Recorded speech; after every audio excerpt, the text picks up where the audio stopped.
This is Michael Popok with a Legal AF hot take. He's back. And I don't mean Donald Trump. I mean Paul Manafort. You may remember the disgraced lobbyist, former campaign director for Donald Trump in 2016, who was sentenced to 7 years in prison for obstruction of justice and other things like money laundering, who served only 2 years before he was pardoned by Donald Trump in 2020, is back in Donald Trump's orbit. Now, look. Let me talk about the counterintelligence problem with having Paul Manafort back next to Donald Trump. Look, we know that Donald Trump has never met a counterintelligence problem that he hasn't embraced. He loves the Chinese. He loves the North Koreans. We know he kept everything from Mar-a-Lago, likely in a transactional way, in order to trade some confidential, private, classified information of you and me for something to benefit Donald Trump. So we know Donald Trump's always been compromised. I mean, there's been a rumor out there for years that Donald Trump has been turned as an agent by the Russians. I'm not saying that because I believe it to be true, but the fact that it's even out there as a possibility that an American president is a foreign asset, and the counterintelligence community and the intelligence community is concerned about that should be concerning to you. And it should be concerning to you that he's trying to put Paul Manafort, fresh out of prison, back in the driver's seat related to his foreign policy and business dealings. Now, the reason I'm talking about it now is there's been some drum beats about Paul Manafort re-entering Donald Trump's orbit. Now, let's remember that when Paul Manafort was sentenced, okay, having been convicted twice across 2 different criminal cases as part of the Mueller investigation. So everybody says it was a witch hunt. Well, it may have been a witch hunt, but it caught a witch, and that was Paul Manafort, who came a tremendous fall from grace about money laundering and obstruction of justice. And he came in because he had allegedly had gout, and he was 70 years old, and he literally wheeled himself in with a wheelchair into the sentencing, and he asked the judge for leniency and said, "I just want to be with my wife." And this is words of Paul Manafort now. "And I'm a new man, and I won't do those things again," money laundering, obstruction of justice, including, by the way, him being an ally of a pro-Russian party and giving them consulting services, a pro-Russian party in Ukraine before the war even started.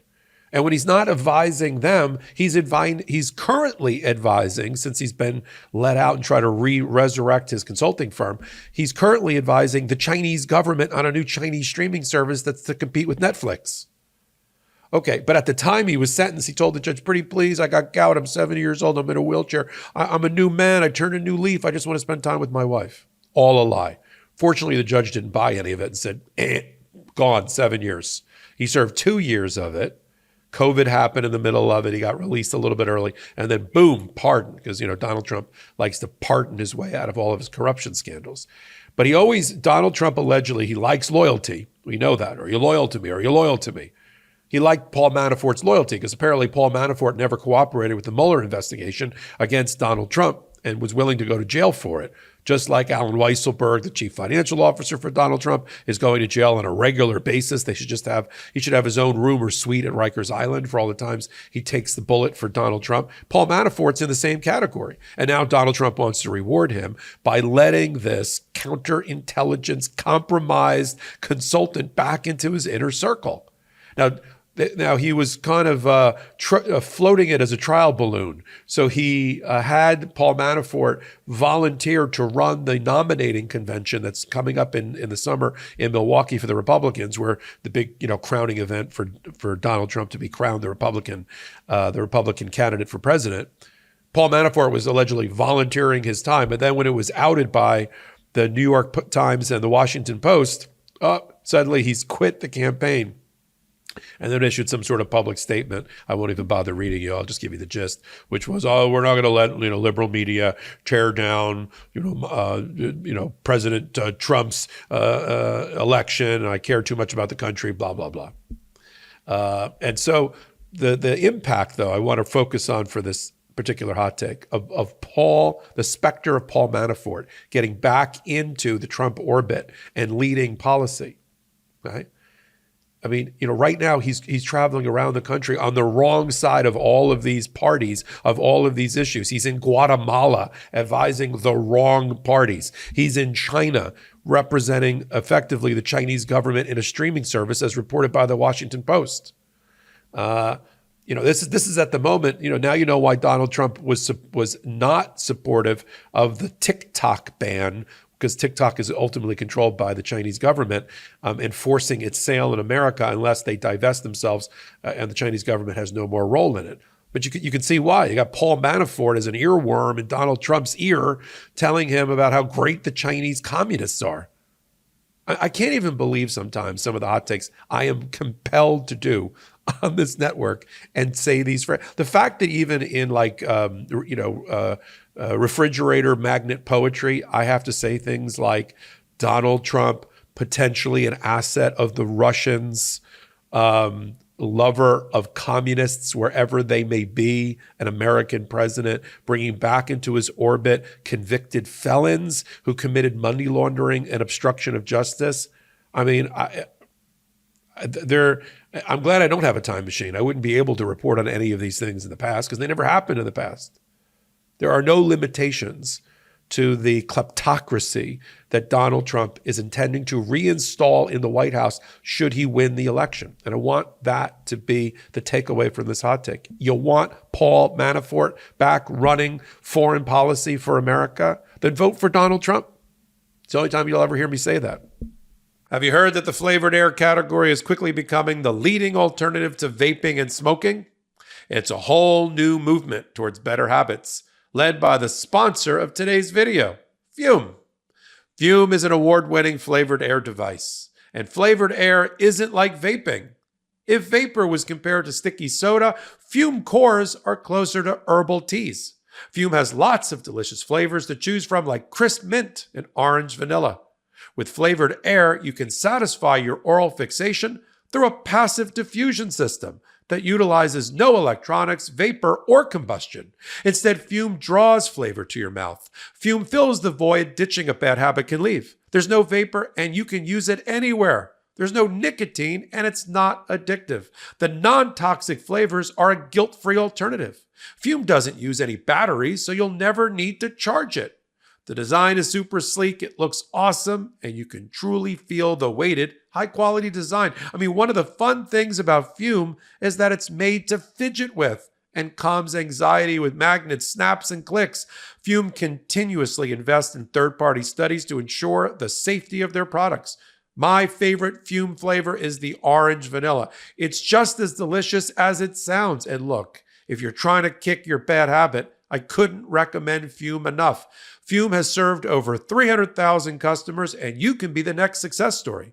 For a limited time, use my code LEGALAF to get a free gift with your Journey Pack. Head to tryfume.com. That's TRYFUM.com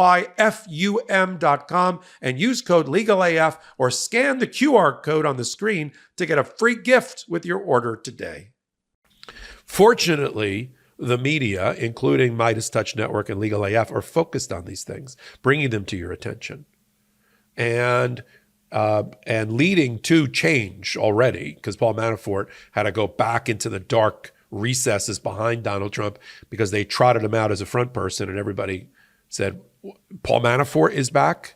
And what happened, by the way, Mr. Manafort, to you, the lies you told apparently to the federal judge in sentencing you, that you were a new man, turned a new leaf, wouldn't do these things again, and just wanted to go home and spend more time with your wife. Where'd that go? As soon as you got pardoned, it was back to the old Paul Manafort with the $10,000 custom-made suits and the dyed hair and everything else. You know, he's a 75-year-old phony helping to run aspects of Donald Trump's campaign, who's another phony. That's all this is. And then there's another connection I wanted to make out on this hot take between Paul Manafort and Donald Trump, and it has to do with the lawyer that Donald Trump is currently using as his lead trial lawyer in the Stormy Daniels election interference criminal trial up in New York, Todd Blanche. Todd Blanche, right, is the baby born from the union of Paul Manafort and Donald Trump, as ugly and disgusting as that imagery is. And what do I mean by that? Todd Blanche got on Donald Trump's radar because he successfully represented Paul Manafort when there was a third trial against him and after the pardon happened. And Todd Blanche successfully argued that was double jeopardy under our Constitution, and having been pardoned, he couldn't be tried for this new crime. Donald Trump liked that, and Boris Epshtein, who's currently Donald Trump's consigliere, sort of like the 2024 Michael Cohen, and we know how that turned out. He introduced and brought Todd Blanche in. In fact, when Boris Epshtein was tasked by Trump, because he's like the only lawyer in the inner circle, to put together some sort of legal team for him for all of these cases all around the country, these 4 criminal cases and dozens of civil cases. He needed to put together sort of a virtual law firm because no one law firm would ever represent Donald Trump and no qualified law firm would ever do it. Boris Epshtein consulted with Todd Blanche. Todd Blanche got on the radar because of the Manafort case. And then at one point, Boris Epshtein turned to Todd Blanche and said, why don't you be the lead trial lawyer for some of these cases? And that's how it happened. Blanche represents Manafort, turns on Donald Trump. Boris Epshtein then puts together this package of lawyers, this kind of virtual law firm, and Todd Blanche runs to the foreground. There was just a very good profile of Todd Blanche in the New York magazine, not to be confused with the New Yorker, in which he thinks this is his ticket to career paradise, representing Donald Trump. There's no other way to read the interview and the comments that he made. Like somebody said to him, well, why in the interview? Well, why would you represent Donald Trump? And he said, why wouldn't I? The president of the United States in the biggest trial in history on an unprecedented matter. You can see he's getting off on this. Now, he was sort of a lowlight in private practice after he left 13 years in the government. I mean, a lot of these, the revolving door between the U.S. Attorney's Office, for instance, and private practice is pretty high velocity. Lots of people come out having been division heads and even lesser, and then they go to major American lawyer, top 200 law firms. That's a ranking system. And they end up being the head of their white collar group or part of their white collar group. Happens all the time, every day. That's what you want to do. You want to put 10 years in or so, 5 years in or so, come out and get millions of dollars from law firms. And he did that. I think Blanche joined a well-known firm called Cadwalader. But, the reporting that I've read is, he was a solid citizen. He wasn't bringing in a lot of business. He wasn't a rainmaker. He was a service partner. Nothing wrong with that, but that's what he was. But he didn't want to be a service partner. He wants to have the house in Palm Beach Gardens next to Donald Trump. He wants all of that. So in order to do that, he's got to sell his soul and his professional ethics to the highest bidder, which is Donald Trump, make $3 or $4 million from him this year alone, leave his law firm, basically got fired from his law firm. They told him, if you don't, it's either us or Donald Trump. You can't have both. We don't want to represent Trump. So I'll form my own firm, the Blanche Law Firm, whose offices are in 40 Wall Street, owned by Donald Trump in a free space given to him by his client. So it's like a captive law firm for Donald Trump, right? Because you're beholden to your only client. I mean, Blanche has a couple of other clients, but the whole thing, him and Emile Beauvais, his partner, that's all they're doing is like full-time Donald Trump and making whatever they're making, hoping they can win one of these cases and then parlay that into a successful, future career in bringing in money. I mean, just to show you, as we're continuing to talk about Todd Blanche for a minute, Todd Blanche used to be a Democrat, because he had to become a Republican to represent Donald Trump, willing to do it. But that's the connection between Manafort, Trump, and Todd Blanche that I also wanted to map out for you so you understood this isn't just Donald Trump collecting trophy pieces to put around him and bringing back Paul Manafort. Mike Flynn is going to come back to the White House, the disgraced former whatever he was, who was involved with the plot to overturn America. Steve Bannon is going to come back. Peter Navarro also went to prison, is going to come back. All the people that were involved with the plot against America, led by Donald Trump, are going to come back if you don't work hard to vote for Joe Biden to get him elected. And if you want the Manaforts, the Flynns, the John Eastmans, the Ken Chesboroughs, the Sidney Powells, and the like to come back to the White House, then you know who to vote for. Jeffrey Clark. But if you don't, then you have to work hard to make sure that doesn't happen. We'll continue to follow it all on the MeidasTouch Network and on Legal AF. Follow me, Michael Popok. Go over to the YouTube channel for MeidasTouch. It's free. Go to playlist, look for Michael Popok. There's about 1,200 of my hot takes, just like this one here. And then I co-anchor and co-founded a podcast we call Legal AF. After hearing this story, you now know why. On Wednesdays and Saturdays at 8 p.m. Eastern Time. Only here on this YouTube channel, and then on audio podcast platforms of your choice.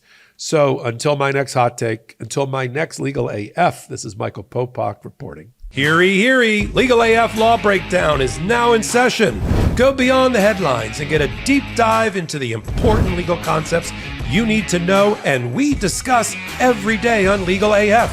Exclusive content you won't find anywhere else, all for the price of a couple of cups of coffee. Join us at patreon.com/legalaf. That's patreon.com/legalaf.